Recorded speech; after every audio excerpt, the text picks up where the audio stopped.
সুপ্রিয় দর্শক, স্বাগত সবাইকে আমাদের প্রতি রাতের নিয়মিত টক শো। এই সময়ে আমি জহিরুল আলম আপনাদের সঙ্গে আছি। প্রিয় দর্শক, 2016 সালকে ভিজিট বাংলাদেশ ইয়ার বলা হচ্ছে। 2 মাস আগে প্রায় 27শে অক্টোবর ঢাকায় দুদিনব্যাপী আন্তর্জাতিক একটি সম্মেলন হয়েছিল, বৌদ্ধ ঐতিহ্য ও পর্যটন সম্মেলন। সেটি উদ্বোধন করেছিলেন মাননীয় প্রধানমন্ত্রী শেখ হাসিনা। পর্যটন শিল্পকে আরও গতিশীল করতেই সরকার 2016 সালকে পর্যটন বর্ষ হিসেবে উদযাপনের একটা সিদ্ধান্ত নিয়েছেন। এই উপলক্ষে বিভিন্ন কর্মসূচি নেওয়া হচ্ছে বা হবে। আগামী 31 ডিসেম্বর থেকে কক্সবাজারে 3 দিনব্যাপী হতে যাচ্ছে একটি বিচ কার্নিভাল। সেখানে সাংস্কৃতিক ঐতিহ্য, ক্ষুদ্র নৃগোষ্ঠীর জীবন যাপন, আতশবাজি, চিত্র প্রদর্শনী, লোকজ সংস্কৃতি, পাহাড়ের সৌন্দর্য, নানা রকম প্রদর্শনী, হস্তশিল্প প্রদর্শনী, ঘুড়ি উৎসব, ক্রিকেট ম্যাচ, সার্ফিং সহ নানা আয়োজন সেখানে থাকছে। কিন্তু পর্যটন শিল্পের বিকাশে যে দীর্ঘমেয়াদী পরিকল্পনা, অবকাঠামোগত এবং যোগাযোগ ব্যবস্থার উন্নয়ন, পর্যটন স্পটগুলোকে আধুনিকীকরণ, এগুলো এখন আলোচনার মধ্যে চলে আসছে। যে আমরা 2016 সালকে যে উদযাপন করতে যাচ্ছি, কতটা প্রস্তুত আছি আমরা। এই প্রস্তুতি নিয়ে আমরা আজকে কথা বলবো। আমাদের সম্ভাবনা এবং সমস্যার চিত্রগুলো কেমন, সেই কথাগুলো আলাপ করবার জন্য আজ স্টুডিওতে আমন্ত্রণ জানিয়েছি 3 জন অতিথিকে। শুরুতেই পরিচয় করে দিচ্ছি। রয়েছেন ডক্টর অপরূপ চৌধুরী, চেয়ারম্যান বাংলাদেশ পর্যটন কর্পোরেশন। রয়েছেন পর্যটন শিল্পের বিকাশে নিরন্তর কাজ করে চলেছেন এই শিল্পের দুটি সংগঠনের কর্ণধার, জনাব Faridul Haque, managing director Tour Planners Limited. স্বাগত আপনাকে ফরিদ ভাই। রয়েছেন আরেকজন পর্যটন শিল্প বিকাশের উদ্যোক্তা, ওয়ান্ডার ওয়েজ লিমিটেডের ম্যানেজিং ডিরেক্টর জনাব সৈয়দ জি কাদির। স্বাগত আপনাকে কাদির ভাই। আমরা খুব আগ্রহ নিয়ে এই বিষয়টা নিয়ে আলাপ করি, কারণ অপার সম্ভাবনার একটা ক্ষেত্র পর্যটন। কাজে যখনই আমরা বিভিন্ন আলোচনাতে আপনাদেরকে ডাকি, তখন দেখি যে একটা সুন্দর বাংলাদেশের চিত্র, কিন্তু আসলে এই সম্ভাবনাকে আমরা কাজে লাগাতে পারি কিনা, কতটা পেরেছি, সেটাও সঙ্গে সঙ্গে প্রশ্নগুলো আসে। যাই হোক, একটা স্টোরি আমার সহকর্মী করেছেন চয়ন রহমান, আমরা একটা দেখে তারপরে আলোচনায় ঢুকবো। নিশ্চয়ই। Thank you.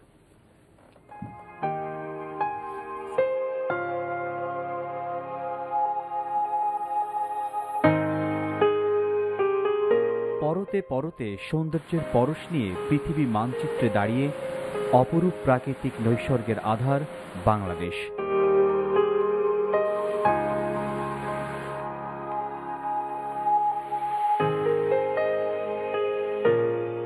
আর এই দেশে অপার সম্ভাবনার খাত পর্যটন। বিশ্ব পরিসংখ্যানেও ফুটে উঠেছে সেই চিত্র। World tourism and travel council তাদের সর্বশেষ তথ্যে জানিয়েছে, এই খাতে 2014-15 অর্থ বছরে কর্মসংস্থান 2 লাখ বেড়ে হয়েছে 22 লাখ, আর আয় হয়েছে প্রায় 1000 কোটি টাকা। কেন্দ্রীয় ব্যাংকের পরিসংখ্যানও তাই বলছে। গত 6 বছরে এই খাত থেকে আয় হয়েছে প্রায় 5000 কোটি টাকা। এসব পরিসংখ্যানে আশান্বিত হয়ে প্রধানমন্ত্রী সম্প্রতি ঘোষণা দিয়েছেন 2016কে পর্যটন বর্ষ হিসেবে উদযাপনের। আমরা 2016 সালকে পর্যটন বর্ষ বা ভিজিট বাংলাদেশ ইয়ার 2016 হিসেবে উদযাপন করার সিদ্ধান্ত নিয়েছি।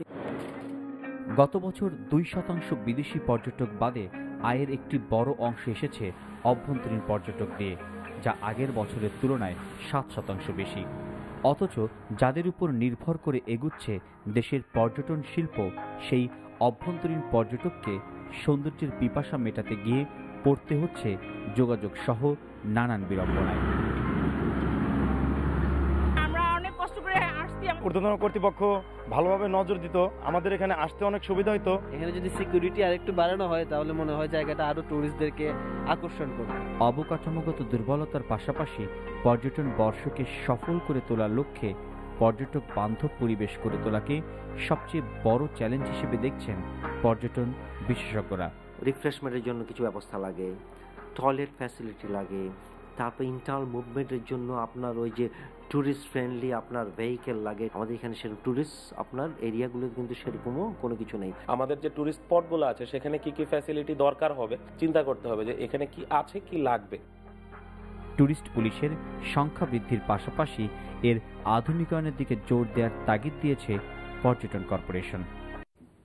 আমরা শুনবো জনাব অপরূপ চৌধুরী আপনার কাছ থেকে, কিন্তু শুরুতেই ফরিদুল হক আপনার কাছ থেকে শুনতে চাই। মানে আমি যখন এই আলোচনাগুলো করি, সাধারণভাবে যে আমরা ডোমেস্টিক ট্যুরিজমের কথাও বলি, ইন্টারন্যাশনাল ট্যুরিস্টদেরকেও কীভাবে অ্যাট্রাক্ট করা যায়, বাংলাদেশে আনা যায় তাদেরকে, সেটার কথাও বলি। যেমন রিসেন্টলি মন্ত্রী বলছিলেন যে ট্যুরিজম বর্ষকে সামনে রেখে 10 লক্ষ আমরা ফরেন ট্যুরিস্ট মানে বিদেশি ট্যুরিস্ট আমরা অ্যাট্রাক্ট করার চেষ্টা করব, আনবো বাংলাদেশে। কিন্তু যখন বাংলাদেশের কথা ভাবি আর কি, একটা আত্মসমালোচনার দৃষ্টি এরকম যে বিমানবন্দরে নামলেই একটা নেগেটিভ একটা ইমেজ চলে আসে, একটা টাচিং পয়েন্ট যেটা বাংলাদেশের ধরেন বিমানবন্দর।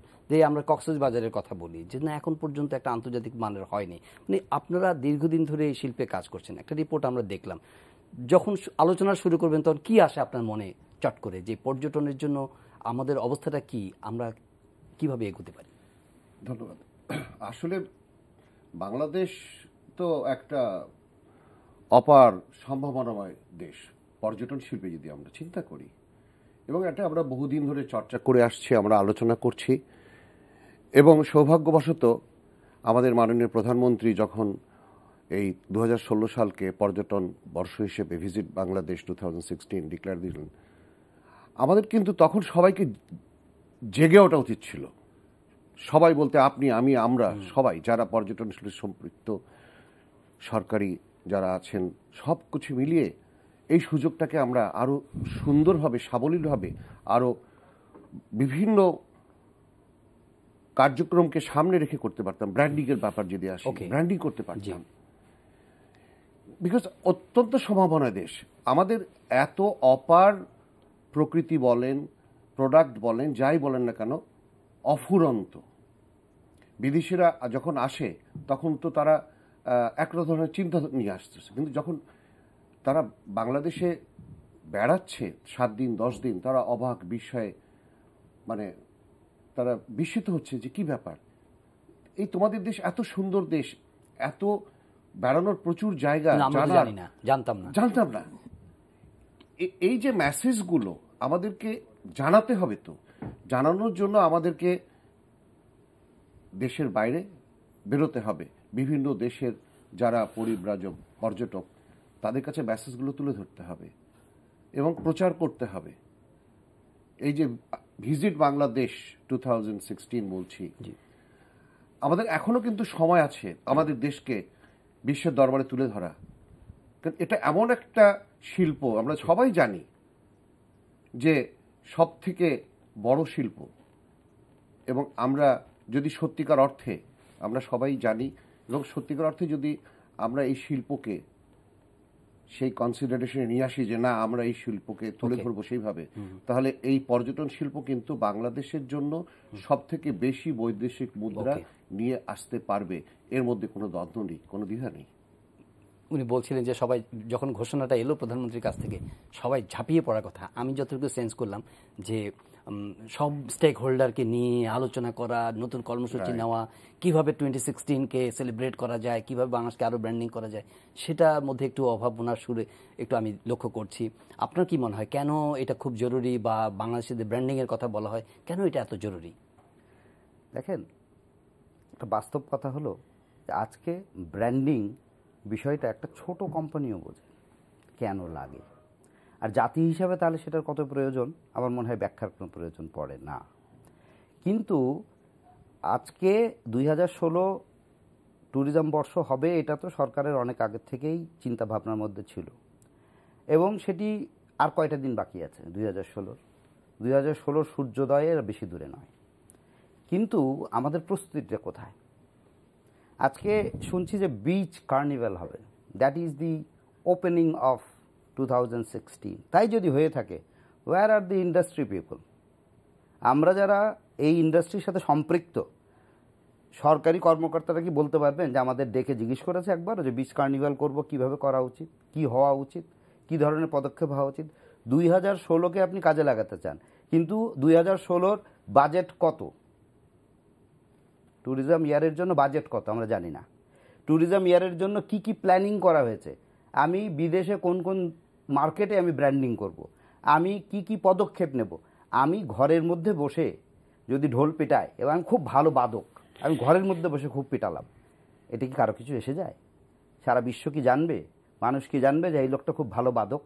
তাকে একটা পারফরমেন্সের জায়গায় যেতে হবে, একটা মিডিয়ার সামনে যেতে হবে, স্টেজে যেতে হবে, সেইখানে গিয়ে সে বাজালে লোকগুলো এই লোকটা দেখেছো একটা কত প্রতিভাবান। তা আমার দেশে অনেক কিছু আছে, এটা আমি এখানে নিয়ে বসে থাকলে তো কোনো শোকেসিং করতে হবে। সেই জায়গা তো আমরা সেইখানে কিন্তু আমাদের কোনো পদক্ষেপ নেই। আমি বাংলাদেশে বসে আরো 10টা প্রোগ্রাম করতে পারি, that will not create the branding, that will not create the vibe, এবং that will not bring tourist. Okay, এবার আমরা আসি সংশ্লিষ্ট যিনি এই জিনিসগুলো দেখভাল করছেন বাংলাদেশ পর্যটন কর্পোরেশনের চেয়ারম্যান হিসেবে। আপনি শুনলেন ওনাদের প্রাথমিক সেন্টিমেন্টটা, কি আয়োজন, কি প্রস্তুতি, কি চিন্তা আমাদের আছে। যদি আমরা বিচ কার্নিভালের কথা বললাম, it's a good, very good beginning definitely. হ্যাঁ, 2016 শুরু হচ্ছে এই বিচ কার্নিভাল দিয়ে। আপনার কাছে শুনবো। আলোচনা শুরুতেই এনটিবি কর্তৃপক্ষকে ধন্যবাদ জানাতে চাচ্ছি 2016 সনকে বরণ করার, অর্থাৎ পর্যটন বর্ষ 2016 মাননীয় প্রধানমন্ত্রী কিছুদিন আগেই ঘোষণা করেছেন 2016 সনকে পর্যটন বর্ষ হিসেবে, এবং এই পর্যটন বর্ষ শুরু হওয়ার প্রাককালে এরকম একটি আলোচনা সভার আয়োজন করেছেন। আমার মনে হয় এটি দরকার আছে সরকারি এবং বেসরকারি সংস্থার। তো ওনারা যে কথাটি বলেছেন, আসলে পর্যটন বর্ষ ইনফরমালি আমরা কিন্তু কাজ শুরু করেছি অনেক আগে থেকেই, এবং এটাকে ব্র্যান্ডিংয়ের জন্য বা কি করণীয়, কি করতে হবে এ নিয়ে কিন্তু series of stakeholders meeting হয়েছে।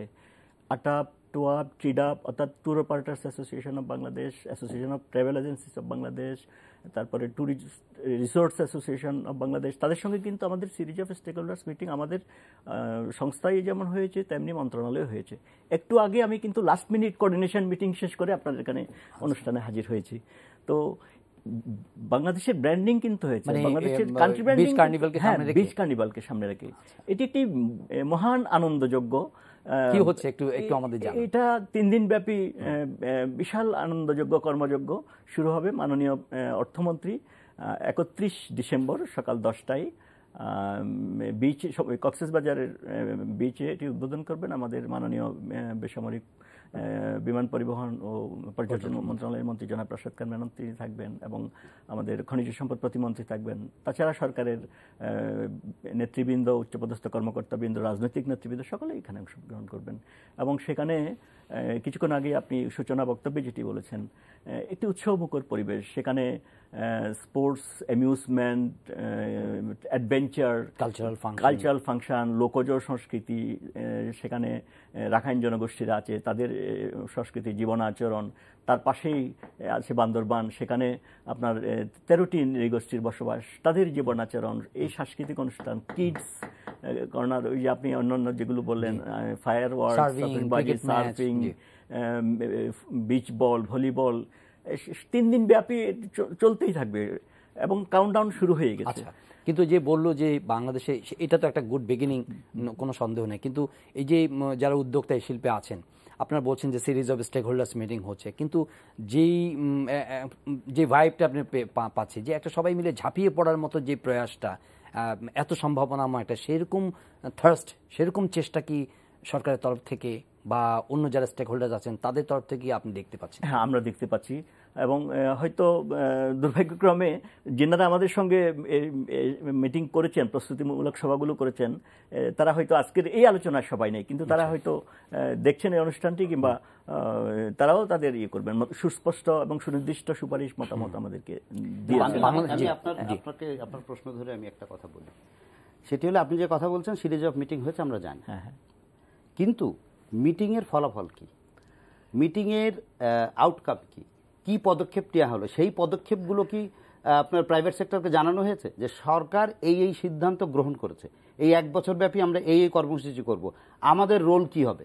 আমরা যেরকম একবার যেরকম শুনেছিলাম যে 2016-এ পর্যটন কর্পোরেশন তার হোটেলগুলোতে এবং তার হোটেলের যে আহারের ব্যবস্থা, সেখানে তারা ট্যুরিস্টদের জন্য তার একটা রেয়াতি দিবে, এটা তো আমরা শুনেছি অনেক আগে, কিন্তু এর যে ধরেন বাস্তবায়নটা কি, হ্যাঁ, এবং সারা বছরে সরকার কি কর্মসূচি পালন করবেন, সেইখানে আমাদের সম্পৃক্ততাটা কি, এটা কিন্তু এখন পর্যন্ত স্পষ্ট না। আমি আপনাকে স্পষ্ট করে বলি যে আপনারা যে বিচ কার্নিভালটাই করছেন, এরকম একটা আওয়াজ আমরা আগে পেয়েছি, কিন্তু আপনার বিচ কার্নিভাল হবে 3 দিন পরে। আমার জানা মতে আমার ইন্ডাস্ট্রির লোকজন এটা সম্পর্কে ওয়াকিবহাল নন। আমাকে একটু বলার যদি সুযোগ দেন। প্রথমত কান্ট্রি ব্র্যান্ডিং যেটা আপনারা বলেছেন, যে অনুযোগ করেছেন যে কান্ট্রি ব্র্যান্ডিং, আমাদের কিন্তু কান্ট্রি ব্র্যান্ডিং হয়েছে। আমাদের কান্ট্রি ব্র্যান্ডিং হচ্ছে বিউটিফুল বাংলাদেশ। এটা মাননীয় প্রধানমন্ত্রী এটা অনুমোদন করেছেন এবং এটি এখনো চলছে। তবে এটা ব্র্যান্ডিংটা একটা লিভিং ডকুমেন্ট, এটা আবার চেঞ্জও হতে পারে। উনি যখন মনে করবেন তখন সেটা আমরা অন্যভাবে রিব্র্যান্ডিং করবো, কেমন। আর আপনি যে বলছেন এই যে পর্যটন বর্ষ উদযাপন উপলক্ষে আমাদের যে মিটিংগুলো হয়েছে, আমরা একটা ইভেন্ট ক্যালেন্ডার তৈরি করেছি এবং শুধুমাত্র 2016 সন নয়, আমরা এটাকে 2018 পর্যন্ত নিয়ে যাব। 3 বছর আমরা এটা উদযাপন করব। এবং আমাদের যে ইন্ডাস্ট্রি পলিসি 2015 যেটা, এখানে এটাকে থ্রাস্ট সেক্টর হিসেবে ঘোষণা করা হয়েছে। আমাদের ট্যুরিজম পলিসি থেকেও এটাকে ইন্ডাস্ট্রি হিসেবে থ্রাস্ট সেক্টর হিসেবে ঘোষণা করা হয়েছে এবং ইন্ডাস্ট্রিয়াল পলিসিতে এটাকে ইন্ডাস্ট্রি হিসেবে ঘোষণা করা হয়েছে। আমরা কিন্তু ইভেন্ট ক্যালেন্ডার তৈরি করেছি এবং তৈরি করে সেটা আমাদের জাতীয় সংসদের স্ট্যান্ডিং কমিটিতে আমরা পেশ করেছি এবং সেটা প্রশংসিত হয়েছে স্ট্যান্ডিং কমিটি কর্তৃক এবং সেটা অনুমোদিত হয়েছে। এবং সেই ক্যালেন্ডারের ধারাবাহিকতায় আমরা শুধুমাত্র 31 ডিসেম্বর বা 1 জানুয়ারি থেকেই শুরু করছি না, আমরা কিন্তু তার আগে থেকেই প্রি ইভেন্ট শুরু করে দিয়েছি। আর আপনি যেটা বলেছেন আমরা যে ডিসকাউন্ট দিচ্ছি, সেটি কিন্তু আমরা সবার সঙ্গে আলোচনা করেই, আমাদের যেমন ধরেন পর্যটন কর্পোরেশনের কোনো হোটেল, মোটেল, রেস্টুরেন্টে যদি কেউ থাকেন তাহলে তিনি 30% ডিসকাউন্ট পাবেন। এবং কোনো ফরেনার যদি থাকেন তিনি খাবারের উপরে ডিসকাউন্ট পাবেন 30%। আবার স্টে, হোমস্টে, ওখানে স্টে করলে সেখানে আবাসনের জন্য ডিসকাউন্ট পাবেন। এছাড়া আমাদের সঙ্গে সম্পৃক্ত হয়েছেন আমাদের বাংলাদেশ বিমান।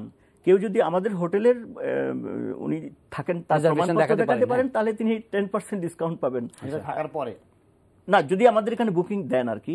এবং সেটা বুঝবে কি করে? ধরেন আপনি যে কথাটা বলছেন বুকিং, আপনার এখানে আমি থাকবো, একটা বিদেশি পর্যটক যে আসে সে তো আগে থেকে প্ল্যান করে আসে, ঠিক আছে?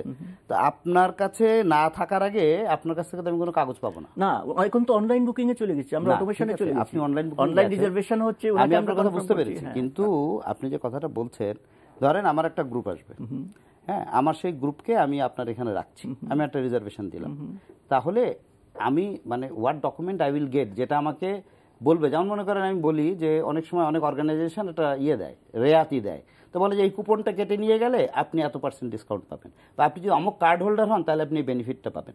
সেই যে মেসেজ, মানে আপনি কিভাবে বেনিফিটটা আমাকে দিবেন, সেই মেসেজটা তো পরিষ্কার না। আমরা কিন্তু ওয়েবসাইটে দিয়ে দিয়েছি, আপনারা যদি লক্ষ্য করেন। মানে প্রমোশনালটা যথেষ্ট নয়।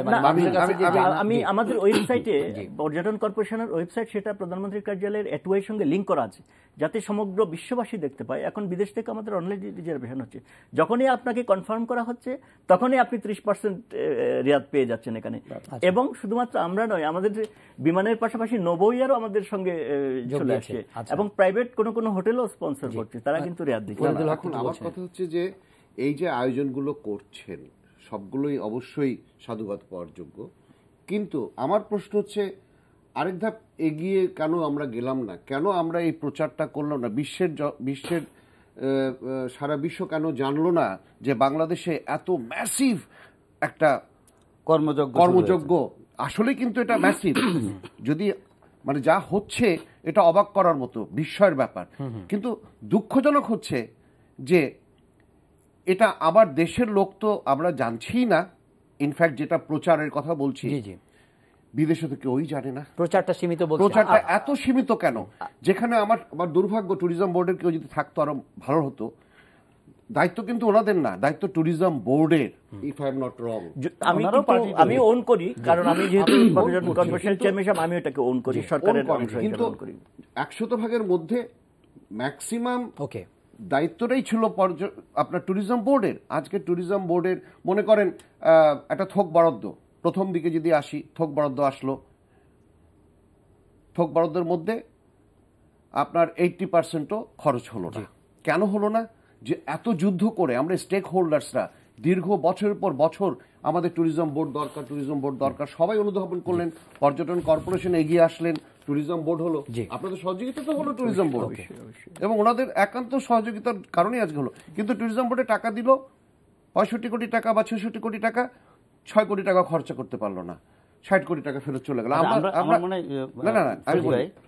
আমরা যদি 2016 দিকে একটু তাকাই, কারণ আমরা পেছনে গেলে আমাদের লাভ নেই। আমরা একটা ছোট বিরতি নিয়ে তারপরে 2016 দিকে তাকাই, এবং যে অবকাঠামো উন্নয়নের কথা বলছি, শুধুমাত্র তো 2016 কে আমরা ফর্মালি উদযাপন সেলিব্রেট করছি, কিন্তু আমাদের লক্ষ্য তো আরো অনেক অনেক, এবং আমাদের এখনো অনেক সুযোগ আছে। ডেফিনেটলি আপনি আপনার দিক থেকে ডিফেন্ড করছেন যে আপনারা কর্মসূচিগুলো নিয়েছেন, ক্যালেন্ডার তৈরি হয়েছে, এবং কিন্তু এটা জেনারেলি একটা পারসেপশন, সেটা হলো যে মানুষ তো এই সম্পর্কে আসলে কতটা সম্পৃক্ত হচ্ছে এবং তারা কতটা জানছে, প্রচারণা কতটা হচ্ছে, এটা একটু ঘাটতি আছে। এবং এইটা থাকার কারণে ডোমেস্টিক ট্যুরিজম তো ডেফিনেটলি বাড়ছে, ন্যাচারালি বাড়ছে, কিন্তু যদি এই প্রচারটা আরও বেশি হতো তাহলে হয়তো ইন্টারন্যাশনালি বাংলাদেশের যে ব্র্যান্ডিংয়ের কথা বলা হচ্ছে, বা দেশের মধ্যে মানুষের মধ্যে একটা নতুন যে ভাইব তৈরি হওয়া, উদ্দীপনা তৈরি হওয়া, এবং আমাদের দেশের সৌন্দর্যকে আরও বেশি মানে মানুষের কাছে জানানোর কথা বিদেশের, সেটা কি হচ্ছে কিনা, এই প্রশ্নটাই উঠে আসছে। নিশ্চয়ই হচ্ছে। আমি ওনাদের কথার প্রসঙ্গে আমি জানাতে চাচ্ছি যে এই মুহূর্তে যদি আপনি কক্সবাজারে খবর নেন, ফোন করে খবর নেন, তাহলে দেখবেন যে 100% অকুপেন্সি সব জায়গায়, সকল সরকারি বেসরকারি হোটেল মোটেল রেস্টুরেন্ট। এটা তো উইন্টারে নরমালি থাকে না, এটা স্বাভাবিক, এটা এই বিচ কার্নিভালকে এত বেশি টুরিস্ট ইনফ্লো আর কখনো হয়েছে এইটা আমি আপনার সঙ্গে এই ব্যাপারে একদম দ্বিমত পোষণ করি। কারণ আমরা প্রতি বছর যেহেতু আমরা ট্যুর অপারেটর, তো আমাদের এটা হলো উপজীব্য, আমাদের ওইটা দিয়ে আমরা বেঁচে থাকি। তো ফলে এই সময় যে রুম পাওয়া যায় না, এটা কাউকে বলার দরকার নেই। বরং আমি কি বলবো জানেন, বিচ কার্নিভালটা হওয়া উচিত ছিল প্রি সিজন। কেন যদি বলেন কেন, কারণটি হলো যে আমি এখন ব্যবসা করছি, আমার কারো সাহায্য দরকার নেই, আমি এখন অটোমেটিক ব্যবসা করছি, তাহলে এখন আপনি করলে তো লাভ নেই, এখন তো মানুষ সেটা ভোগ করতে পারবে না, কিন্তু আমাদের অ্যাটেনশন নিতে পারবে না। কিন্তু যদি আপনি প্রি সিজন করেন, ধরা যাক যে এটা যদি সেপ্টেম্বরে হতো বা অক্টোবরে হতো, মনে করেন বর্ষা শেষ হয়েছে, তারপর আপনি শুরু করতেন অক্টোবরে, তাহলে কি হয়? তাহলে হয় কি যে ভাই আমার ওই সিজনটা মরাগুন, আমি একটু ডাল আছি, আপনি এই সময় ভাইবটা দিলে আমার আরো ব্যবসা হলো। অ্যাকচুয়ালি যদি আপনি পার্সেন্টেজের কথায় আসেন, যে আমার যে পার্সেন্টেজ গেইন, তাহলে আমি ডিসেম্বর জানুয়ারি ফেব্রুয়ারি আমার পার্সেন্টেজ ঠিক আছে, আমার কোনো প্রবলেম। কিন্তু আমাদেরকে তো একটা নির্দিষ্ট ডেটে শুরু করতে হবে। আমাদের বিগিনিংটা একটা সেলিব্রেশন, একটা 31 থেকে শুরু হচ্ছে, 31 নাইট দিয়ে শুরু হচ্ছে এবং তারপর থেকে এটা কন্টিনিউ করবে। এবং এই যে দেখেন আমাদের এই যে, আমি জানি যে এই প্রশ্নটি হয়তো আসতে পারে, আমাদের ইভেন্ট ক্যালেন্ডার যেটি তৈরি হয়েছে সেটি আমরা ওয়েবসাইটে আমাদের দিয়ে দিয়েছি। আপনি যদি আমার বাংলাদেশ পর্যটন কর্পোরেশনের ওয়েবসাইটে ক্লিক করেন, you will get this all this information. আমি মানলাম। আরেকটু বলি, ওভারসিজ যে প্রমোশনের কথা বলছেন, আমাদের ওয়েবসাইটে দেওয়া মানেই তো আপনি বুঝছেন, ফেসবুক, টুইটার, ওয়েবসাইট, সেখানে বিশ্ববাসী জেনে যাচ্ছে, আমাকে ঘরে ঘরে পৌঁছাতে হবে না। কিন্তু আরেকটা কথা অনেকেই বলছেন, সেটা হলো যে এই যে অক্টোবরে প্রাইম মিনিস্টার যখন ঘোষণাটা দিলেন, তখন তো এই রিজিনাল গ্লোবাল প্রায় 12টা দেশের ট্যুরিজম মিনিস্টাররা এসেছিলেন। এই সময়ে সেই সব দেশে অন্তত পক্ষে বাংলাদেশকে প্রমোট করা, ব্র্যান্ড করা, বাংলাদেশের এই ট্যুরিজম বর্ষ সম্পর্কে পত্রপত্রিকায় সাপ্লিমেন্ট দেওয়া, এই কাজগুলো করা যেত কিনা? শুধু সে 12টা দেশে নয়, আমরা আমাদের বহির্বিশ্বে যেখানেই আমাদের এমবাসি আছে, যেখানে আমাদের আপনার দূতাবাস আছে, সবখানেই কিন্তু আমরা ডিপ্লোম্যাটিক ব্যাগে আমাদের প্রমোশনাল ম্যাটেরিয়ালস, আমাদের যে বাংলাদেশ ভিজিট বাংলাদেশ 2060 শুরু হচ্ছে, সব ইনফরমেশন আমরা পাঠিয়ে দিয়েছি এবং তারা পেয়েও গিয়েছেন, তারা অ্যাকনোলেজ করেছেন। আপনাকে এই বিষয়ে আমি ধন্যবাদ জানাই যে আপনারা পদক্ষেপ নিয়েছেন। কিন্তু আমি কি একটা কথা বলতে পারি? বলেন প্লিজ। আমার এমবাসিগুলো কি ফাংশন করে? আমি আপনাকে আমার অভিজ্ঞতা বলি, বেশি দিন আগের কথা না, এই কয়েকদিন আগে, 2 সপ্তাহ আগে আমাকে ফোন করে আমার এক কলিগ আমাকে জানালো যে ভাই আমি তো বিপদে আছি। বলি কি? বলে আমার ট্যুরিস্ট আসতে চায়, কিন্তু জার্মানি থেকে ওরা বলেছে যে না, তোমার এখন যাওয়া যাবে না, ভিসা দিব না আমরা। আপনি বলছেন যে আপনি এমবাসিগুলোকে পাঠিয়েছেন, এমবাসিগুলোর রোল আমরা খুব ভালো করে জানি। এমবাসি এখন পর্যন্ত এরকম রোল খুব কম এমবাসি প্লে করে যেটা আমাদের ট্যুরিজম সেক্টরকে হেল্প করে, otherwise mostly negative message. Farid ভাই, না আমরা কার্নিভালে ফিরে আসি। আমি আবার বলছি, আমাদের যেহেতু মাননীয় প্রধানমন্ত্রী এই 2016 সালকে ভিজিট বাংলাদেশ 2016 হিসেবে ডিক্লেয়ার দিয়েছেন, এই যে এত বিশাল আয়োজন, আমরা ক্যাশ করলাম না কেন এটাকে? কেন আজকে কি কয়জন বিদেশি আসতেছে, কয়টা বিদেশি বুকিং আছে? আজকে এই যে ডিসেম্বর মাস ক্যান্সেল হয়েছে, বলেন তো, ওটা পরে আসতেছি। 31 ডিসেম্বর সারা বিশ্বের, মানে দেখেন হোটেলে জায়গা পাবেন না, এবং অনেকে সুযোগ থাকা সত্ত্বেও, ইচ্ছা থাকা সত্ত্বেও যেতে পারছে না।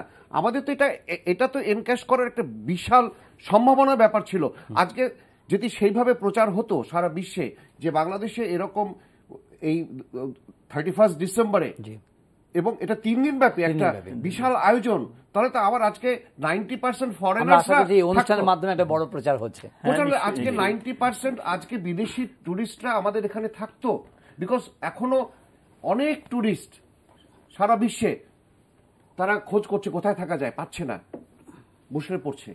আমরা এই সুযোগটা ক্যাশ করলাম না। আমি সরকারের পক্ষ থেকে ministry of civil aviation and tourism, আবার আমি কিন্তু পর্যটন কর্পোরেশনের চেয়ারম্যান হিসেবে ex officio member of Bangladesh tourism board. এখানে বাংলাদেশ ট্যুরিজম বোর্ডের সিইও না থাকলেও আমি কিন্তু রিপ্রেজেন্ট করছি ট্যুরিজম বোর্ডকে, এবং আমি ওন করে বলছি আমি আপনাদের 3 জনকেই দাওয়াত দিব, এবং আপনাদের সহকর্মী যারা আছেন আপনারা যদি সেদিন দয়া করে আসেন কক্সবাজারে, আপনি দেখতে পাবেন দেশি বিদেশি কত দর্শক এবং পর্যটকের সমাগম হয়েছে। এবং বিমানে, ট্রেনে, বাসে কোথাও কোনো রিজার্ভেশন আর জায়গা নেই। আপনি দাওয়াত দিলে আমরা যেতে পারছি না। মানে আমি না, যদি যেতে চান আমি বিশেষ ব্যবস্থা করব, আমারও দিতে হবে না আপনারা। এবং এই যে আপনি যেটা বলেছেন, এই যে ট্যুরিজম ইন্ডাস্ট্রি ডেভেলপমেন্টের জন্য ইনফ্রাস্ট্রাকচারের কতগুলো অনুষঙ্গ দরকার আছে। যেমন ধরেন কমিউনিকেশন প্রথম দরকার, তারপর infrastructure, that is hotel, motel, restaurant, এগুলো দরকার আছে, ফুড অ্যান্ড বেভারেজ দরকার আছে, তারপর সর্বোপরি সিকিউরিটি। এই যে আপনি যে বললেন যে কতগুলো ক্যান্সেল হয়েছে সেটি বলেন, এটি কিছু বিচ্ছিন্ন ঘটনার কারণে আমাদের দুর্ভাগ্য যে এমন সময়ে আমাদের 2-1টি ঘটনা সারা দেশে 2-1টি জায়গায় ঘটে গেল। সেটি আমার ক্ষেত্রে হয়েছে। আমার ওখানে ফরেন টুরিস্ট বুকিং দিয়েছে, পরে ওনারা ক্যান্সেল করেছেন। আরেকটি দুর্ভাগ্যজনক ব্যাপার হচ্ছে বাংলাদেশ অস্ট্রেলিয়া খেলাটা বাতিল হয়ে গেল। অনেক কিছু ঘটেছে। হ্যাঁ, আমি টুরিস্ট বুকিং দিয়েছিল, পরে ওইটার জন্য আবার কেউ কেউ এসে চিটাগং না গিয়ে অন্য জায়গায় ঘুরে গেছেন। আমি একটা কথা বলি, ক্রাইসিস থাকবেই। আমরা এটা বলি না বর্তমান বিশ্বে কেউ যদি বলে যে না ভাই কোনো ক্রাইসিস হবে, পুরো নিরাপদ, nobody can tell that, nobody can assure উন্নত বিশ্ব পৃথিবীর যে কোনো জায়গাতে, ফ্রান্সে হয়েছে না, হওয়ার পরে আপনার তারা জলবায়ু সম্মেলন করেছে না, এত বড় জলবায়ু, মানুষ গেছে না, আপনার এখানে কেন আসছে না? আমরা বহুবার বলেছি, অসংখ্যবার এই কথাটা বলেছি যে আমার সরকার যেই পদক্ষেপগুলো নিচ্ছে, আমার সরকার ক্রাইসিস ম্যানেজমেন্টে কি পদক্ষেপ নিচ্ছে, এই মেসেজ কিন্তু আমরা বাইরে পাঠাতে পারছি না। নিচ্ছে কিন্তু আমরা দিতে পারছি না। কারণ গভর্নমেন্ট নিচ্ছে কেন বলি, ধরেন এইসব ঘটনা ঘটার পরে মানুষ, ট্যুরিস্ট আসছে, আমরা স্পটে নিয়ে গেছি, পুলিশ দেখেছে, ইমিডিয়েটলি অ্যাকশন, তাই এদেরকে সাপোর্ট দাও। গভর্নমেন্ট ইজ ডুইং, গভর্নমেন্ট তার চেষ্টা আছে, এটা নিয়ে আমরা বলবো না যে গভর্নমেন্ট কোনো চেষ্টা করছে, কিন্তু আমার ক্রাইসিস ম্যানেজমেন্ট আমি যে করছি সেই মেসেজটা কই? আপনার ব্র্যান্ডিং এর একটা বড় জিনিস হলো ক্রাইসিস ম্যানেজমেন্ট। আপনার ক্রাইসিস ম্যানেজমেন্ট যদি আপনার জানা থাকে, 50% of your branding is done.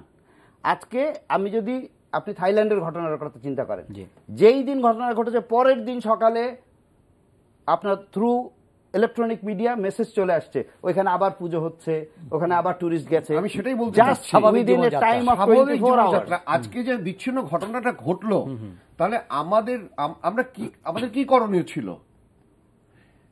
যেভাবে আমরা একেবারে দিন রাত 24 ঘন্টা প্রচার করতে করতে আমাদের নাভিশ্বাস হয়ে গেল, এগুলোর তো কোনো দরকার ছিল না। কেন আমি পজিটিভ চিন্তা করবো না? আমার দেশকে তুলে ধরার জন্য আমি, যেমন আজকে যে কাদের যেটা বললো, একটা ঘটনা ঘটলো, কিন্তু তারা সঙ্গে সঙ্গে কিন্তু গভর্নমেন্ট থেকে, বিশেষ করে মিডিয়া যারা আছে, প্রচার, আমাদের যে কনসার্ন মিনিস্ট্রি আছে বলেন, যারাই বলি না কেন, সঙ্গে সঙ্গে কি ওটা উচিত ছিল না যে না আমরা এটাকে পজিটিভ ওয়েতে নিই?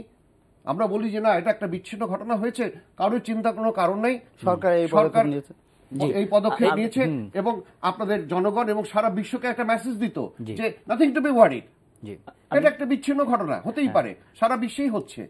তাহলে কিন্তু আজকে আমাদের যে এই, যেমন আমার 22 জন জাপানিজ টুরিস্ট সিঙ্গাপুর পর্যন্ত এসে ব্যাক করে গেল, কি দুর্ভাগ্য, চিন্তা করেন।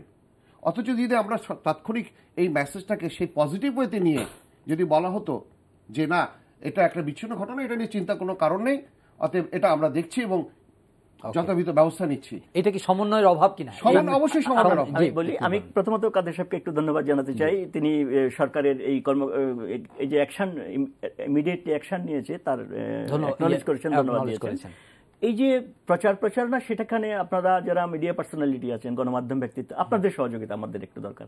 দেখেন ফ্রান্সে হয়েছে, তারপরে কপ হয়ে গেছে, সেখানে বিভিন্ন জায়গায় হয়েছে, সেখানে কিন্তু দিনের পর দিন প্রচার করে না, একদিন দুই দিন ঘটনাটি প্রচার করে, তারপরে কিন্তু সেটা আর প্রচারিত হয় না।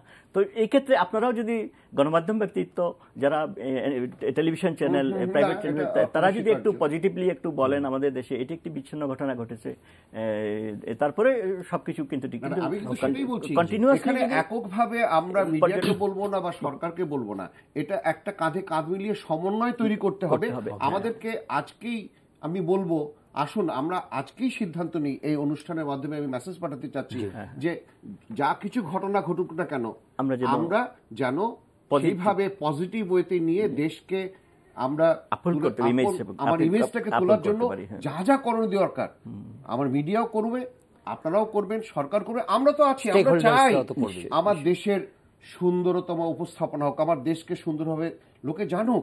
বিকজ এটা তো একটু আগে যেটা বললাম, আসলে কিন্তু বাংলাদেশ কিন্তু অপার সম্ভাবনাময় দেশ, এবং আমরা এটা জোর গলায় বলতে পারি, আমরা যদি আমাদের সদাশয় সরকার এবং সবাই যদি সমন্বিতভাবে সিদ্ধান্ত নেয় যে ট্যুরিজমের জন্য আমরা যা যা করণীয় করব, আমরা এতটুকু বলতে পারি আমাদের অভিজ্ঞতা সব ধরনের সহযোগিতা, কোন রকম কার্পণ্য করবে না। নিশ্চয়ই অন্যান্য দেশ যা করছে, আজকে ট্যুরিজম এই ইন্ডাস্ট্রি বাংলাদেশে কে একটা সুন্দর জায়গায় নিয়ে আসবে, এটা একটা বিপ্লব ঘটাবে, এবং এই ট্যুরিজম ইন্ডাস্ট্রির মাধ্যমেই অর্থনৈতিক বিপ্লব ঘটবে। আজকে গার্মেন্টস কি, আমি বলবো গার্মেন্টস ইজ নাথিং। আমার এক্সপেরিয়েন্স থেকে বলছি, দীর্ঘদিন 4 দশক ধরে ট্যুরিজম করছি, ও 3 দশক ধরে করছে। আমরা কিন্তু আমাদের দুঃখ লাগে, কষ্ট পাই, এত বিশাল সম্ভাবনাময় একটা দেশ, এত বিশাল অপার প্রোডাক্টে ছড়াছড়ি, নদী আজকে নদী শাসনের সুযোগ মাত্র ধরলো, এটা আরো আগে করা ছিল। যদি সত্যিকার নদী শাসন করা হয়, আপনি দেখেন এটা ইলিশ মাছ কি আসবে, নদী শাসন করলে আমাদের নদীর নাব্যতা ফিরে আসবে। নদী শাসন করলে যদি এমবার্কমেন্ট করা হয়, লক্ষ লক্ষ আমরা একটু সময় সংক্ষিপ্ততা আছে। ফরিদ ভাই, আপনার কমেন্ট যদি শেষ হয় তাহলে আমরা ওনাদের কাছ থেকে শুনে, জি কাদির ভাই আপনার লাস্টে একটু কমেন্ট শুনবো, দেন আমরা অপরূপদের কাছে যাব। এখন বিষয়টা হলো যে tourism is a sector, it is everybody's business. এটা আমার একার ব্যবসা না, সরকারের একার ব্যবসা না। একটা রিক্সাওয়ালাও এটা অংশীদার, একজন কৃষক এটার অংশীদার, একজন পান দোকানদারও এটার অংশীদার। তার কারণ একটা চায়ের দোকানে গিয়ে একটা বিদেশি যখন চা খায় 1 কাপ, সে কিন্তু ফরেন কারেন্সি খরচ করে ওই চাটা খাচ্ছে। ট্যুরিজমকে দেখতে হবে একটা বড় পার্সপেক্টিভ থেকে, হোলিস্টিক অ্যাপ্রোচ। হ্যাঁ, অবশ্যই। আজকে ট্যুরিজমকে বলা হয় প্রো পুয়ার ইন্ডাস্ট্রি, গরিব মানুষের সহায়তার কর্মসংস্থানের বিরাট ক্ষেত্র। কর্মসংস্থান আজকে সারা বিশ্বে আপনার মোর দেন 10%-এর কর্মসংস্থান ট্যুরিজম থেকে আসছে। 9% হচ্ছে আপনার জিডিপি, ওয়ার্ল্ড জিডিপিতে কন্ট্রিবিউশন ট্যুরিজম। এখন যদি ট্যুরিজম যদি সেই লেভেলে হয়ে থাকে, তাহলে বাংলাদেশের সম্ভাবনাগুলো কোথায়?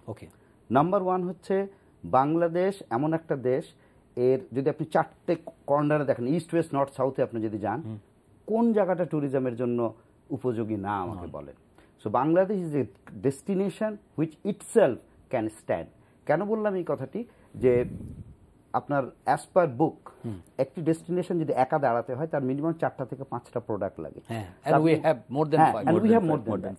তাহলে দেখেন, এটা হলো আমার একটা স্ট্রেংথ। সেকেন্ডলি হচ্ছে অন্য দেশে ইন্ডাস্ট্রি গ্রো করলে সেখানে বাইরের থেকে লোক নিয়ে যেতে হয়, আমার মানুষ আছে, আমার তো বাইরের থেকে নেওয়ার দরকার নেই, আমার এই মানুষগুলোকে তৈরি করার দরকার, তাহলে এরাই সার্ভ করতে পারবে। নাম্বার 3, বাংলাদেশের সবচেয়ে বড় অ্যাডভান্টেজ, বাংলাদেশ আজকে সরকারের সহায়তা ছাড়াই ট্যুরিজম যে জায়গায় এগিয়েছে, তার একটি সবচেয়ে বড় উপাদান হলো আমার মানুষ।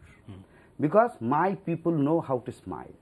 যে কোনো মানুষের দিকে তারা তাকিয়ে হাসে, তাকে হাত তুলে ইশারা করে, ভাই কেমন আছো, কোন দেশ থেকে এসেছো, এবং পারলে ভাই আসো আমার সঙ্গে এক কাপ চা খাও। That is smiling Bangladesh. Yes, that is smiling Bangladesh. কোথাও এই ঘটনাটি ঘটে না। সো আমার মানুষ কিন্তু অতিথি পরায়ণ। এবং আমি ছোট্ট একটু অল্প 1 মিনিট কথা বলে শেষ করব, যেটা এটা খুব দরকার, আমাদের মেসেজটা দেওয়া দরকার। আমাদের সরকার, আমাদের জনগণ, আমরা সবাই ইউনাইটেড নেশনস WTOর সেক্রেটারি জেনারেল সেক্রেটারি জেনারেল আসলেন, আমরা অনেক কিছু সুযোগ ছিল। নাবিশ যেটা বলতে চাচ্ছি যে ইউনাইটেড ডব্লিউটিওর পরিসংখ্যানে বলছে এটা তাদের একেবারে কনক্রিট মেসেজ যে each and every tourist is spend on an average $1,000 to a destination. কেন আমরা বসে আছি তাহলে? এটা তো আমার কথা না, এটা ইউনাইটেড নেশনস ডব্লিউটিওর কথা। একটা ট্যুরিস্ট যে দেশে যাবে সে $1,000 খরচ করবে। আজকে যদি আমার দেশে 50 লক্ষ ট্যুরিস্ট আসে, এটা সম্ভব, কিন্তু জাস্ট মাল্টিপ্লাই কি হতে পারে। উনি যথার্থই বলেছেন। আমাদের দেশটি এমন একটি দেশ যেখানে ওয়ার্ল্ড হেরিটেজ, ট্যানজিবল হেরিটেজই রয়ে গেছে চার কোনায়। যেমন ধরেন পাহাড়পুরের ওয়াটার লিস্ট গোজ অন, হ্যাঁ লিস্ট গোজ অন। তারপরে আমাদের আছে 7 গম্বুজ মসজিদ, এটা সবই আছে, আমরা উল্লেখ আমাদের শেষ করা যাবে না। লার্জেস্ট ম্যানগ্রোভ ফরেস্ট আছে, ওয়ার্ল্ড হেরিটেজ। তারপরে আমাদের ইনটেনজিবল হেরিটেজ আছে, লালন সঙ্গীত আমাদের intangible heritage. Jamdani sari UNESCO এখন বিবেচনা করছে, আমরা পেয়ে যাবো, বুঝতে পারছেন। এবং আপনি যদি স্পেশাল ব্রাঞ্চ এবং বাংলাদেশ স্ট্যাটিস্টিক্যাল ব্যুরোর আপনি যদি পরিসংখ্যান লক্ষ্য করেন, টুরিস্ট ইনফ্লো কিন্তু বাড়ছে। এবং ওনারা যথার্থই বলেছেন যে প্রতি একজন টুরিস্ট আগমন করলে 7 জন লোক পরোক্ষ বা প্রত্যক্ষভাবে উপকৃত হয়। তাহলে মানি সার্কুলেশন হচ্ছে। Tourist want to spend money, not to take back his or her money with plastic card or with his or her wallet or money bag.